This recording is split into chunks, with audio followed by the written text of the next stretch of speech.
The device which Philip had so painstakingly engineered to fold the fabric of space-time sparked violently before belching a cloud of purple smoke. In that moment, exactly 489 dragons, each the size of a small car, materialized in the main cafeteria of Galactic Educational Facility 42, their collective roars drowning out the warning klaxons.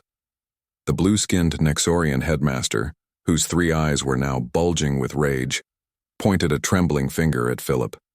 "You human, what have you done?" Philip reached for the emergency reset button on his wristband, but it crumbled to dust in his fingers. The last thing he saw before everything went white was the lead dragon, whom he'd nicknamed Spicy, opening its maw to reveal teeth like polished daggers. And that's when the entire sequence rebooted itself. Again.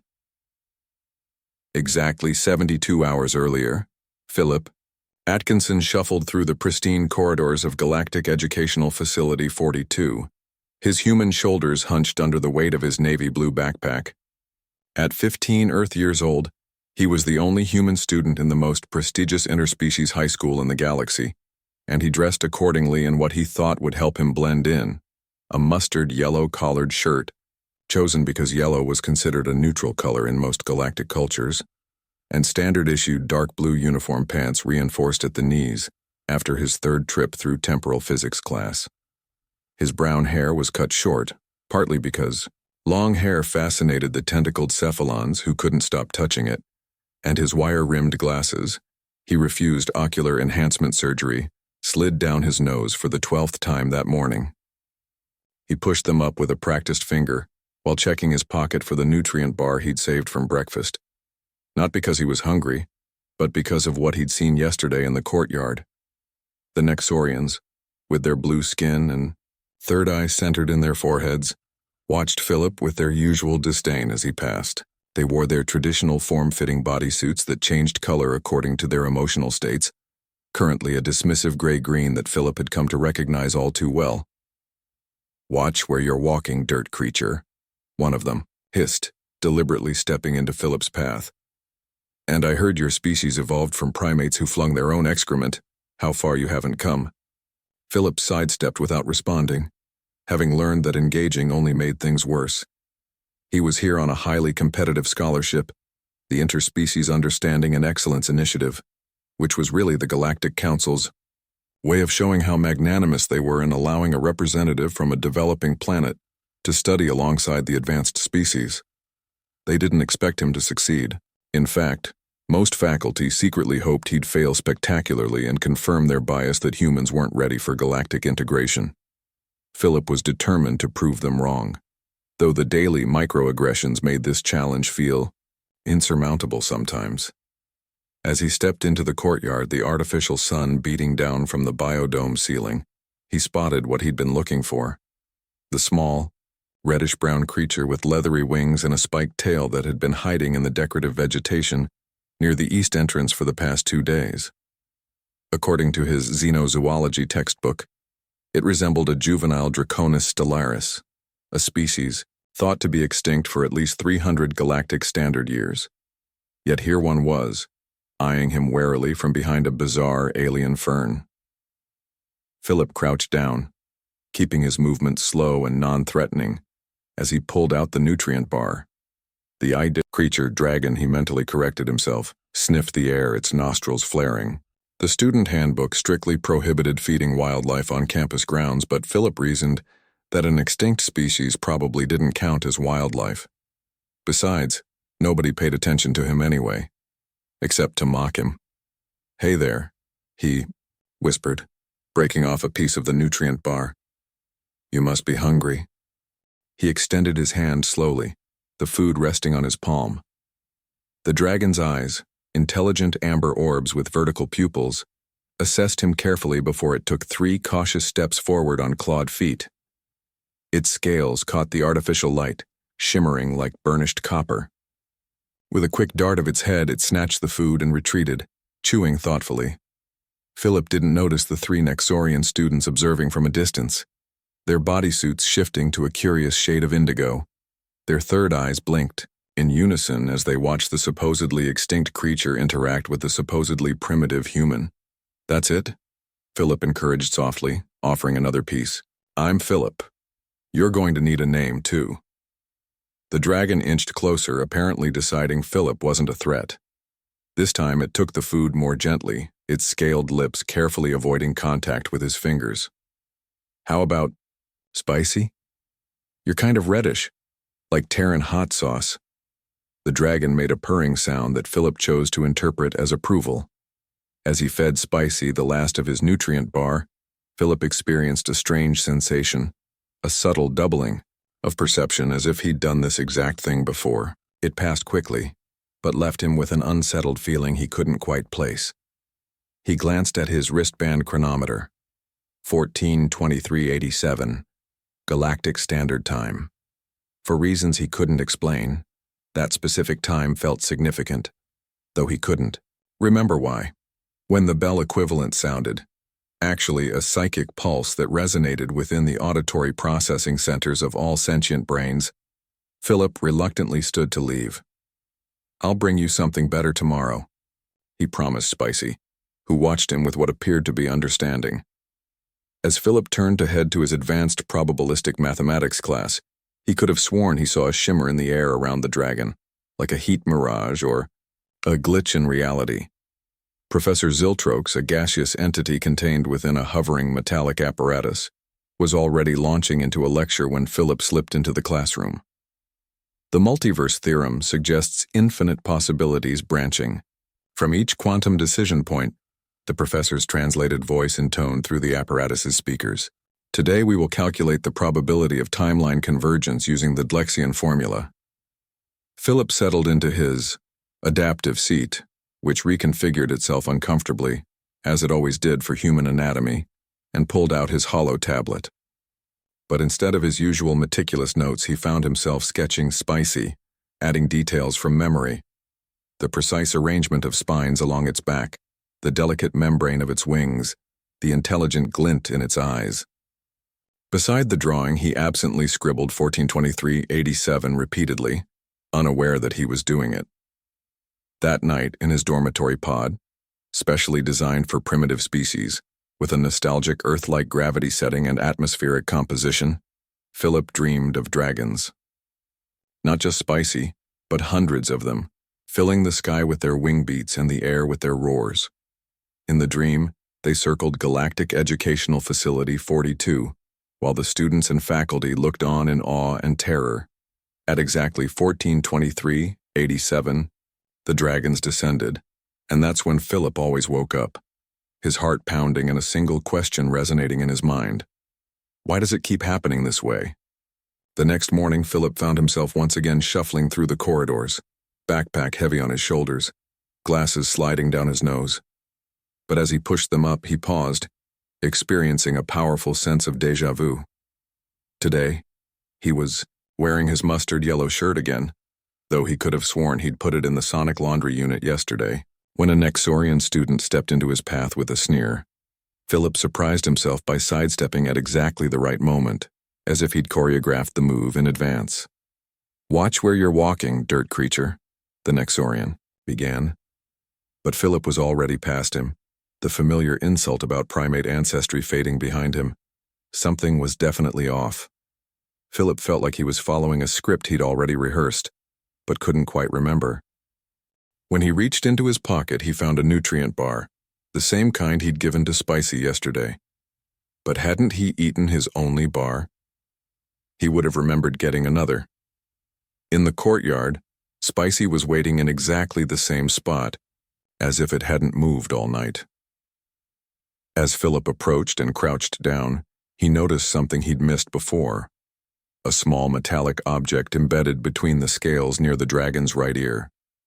It looked technological rather than biological, with a faint pulsing light that matched the rhythm of his own heartbeat. "Hey, what's that you've got there?" Philip asked softly, reaching toward it. Spicy jerked away, suddenly wary. "It's okay," Philip soothed, offering a piece of nutrient bar as distraction. As the dragon ate, Philip gently touched the device, and a jolt of energy surged through his fingertips. For a fraction of a second, He saw multiple overlapping images of himself and Spicy. Dozens of Philips feeding dozens of Spicies, all slightly different yet fundamentally the same. The vision vanished as quickly as it had come, leaving him disoriented. Philip Atkinson. Professor Quantum's voice sliced through his confusion. The temporal physics instructor, a chronovoid who existed partially outside normal time, hovered nearby, their transparent body rippling with displeasure. What exactly are you doing with that extinct species? I was just... Philip stammered, rising to his feet. Spicy skittered backward, disappearing into the vegetation. You're interfering with temporal wildlife, Professor Quantum said, their voice echoing, as if coming from multiple points in time simultaneously. That creature is a chronodisplaced entity. It doesn't belong in this time stream, and now you've interacted with it, potentially creating a causality loop. The professor's body shifted, revealing the multitude of timelines they simultaneously inhabited. Report to the Temporal Sciences Laboratory immediately for chronometric decontamination. Philip reluctantly followed, glancing back to where Spicy had vanished. As they walked, he noticed his shoelaces were untied. Strange, since he distinctly remembered double-knotting them this morning. And was that a stain on his yellow shirt? That hadn't been there earlier. Small inconsistencies began accumulating in his awareness like puzzle pieces that didn't quite fit together. In the Temporal Sciences lab, Professor Quantum directed him to stand on a scanning platform. Your chrono-aura is severely distorted, they announced after studying the readouts. You're experiencing timeline slippage. How many loops have you been through, Mr. Atkinson? Loops? Philip echoed, confused. Yes, loops. Temporal repetition cycles. This readout suggests you've experienced the same 72-hour period at least twice already, possibly more. The professor's form shimmered with concern. What exactly did you do to that chrono dragon? Nothing, I just fed it and then I touched some kind of device on its head. Device? Professor Quantum interrupted sharply. You mean its temporal anchor, the biological mechanism that allows Draconis Stellaris to navigate the time stream. Their forms stretched and compressed with agitation. By the 7 synchronized suns, you've interfered with its chronostabilization. No wonder your timeline is fracturing. Before Philip could defend himself, the laboratory door slid open and Headmaster Zorn stalked in, his 3 eyes fixed furiously on Philip. Ah, Professor. The temporal sensors are detecting a massive disturbance centered on the school grounds. The council monitors are demanding answers. Professor Quantum's form rippled anxiously. It appears Mr. Atkinson has inadvertently destabilized a chrono dragon's temporal anchor, potentially creating a recursive loop with exponential amplification factors. The headmaster's blue skin darkened to nearly black with rage. Fix it, Professor. And as for you, human, he spat the word like a curse, your species isn't ready for galactic integration. This incident will be documented in my report. To the council. Philip wanted to protest, but suddenly the room began to waver. Objects blurring as if seen through heat ripples. The headmaster's voice slowed and distorted, and Professor Quantum's form stretched impossibly thin before snapping back.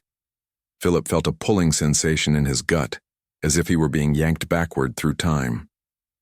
He blinked, and found himself, once again shuffling through the morning corridor, backpack heavy, glasses sliding down his nose. But this time he was fully aware of the repetition. The Nexorian student stepped into his path right on cue.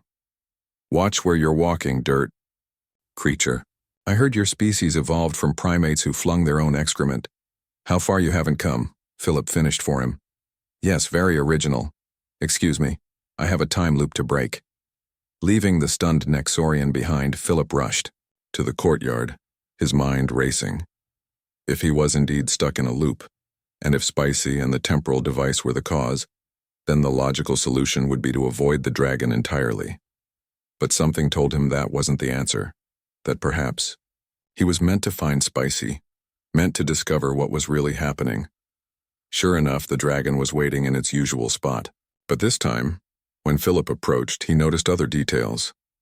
The way Spicy's amber eyes seemed to follow his movements with too much intelligence, the precise positioning of the creature in relation to the school's main power conduits running. Beneath the courtyard, the faint energy signature emanating from the device near its ear that matched the frequency of the school's temporal shields. "This isn't a coincidence, is it?" Philip asked quietly. "You're here for a reason."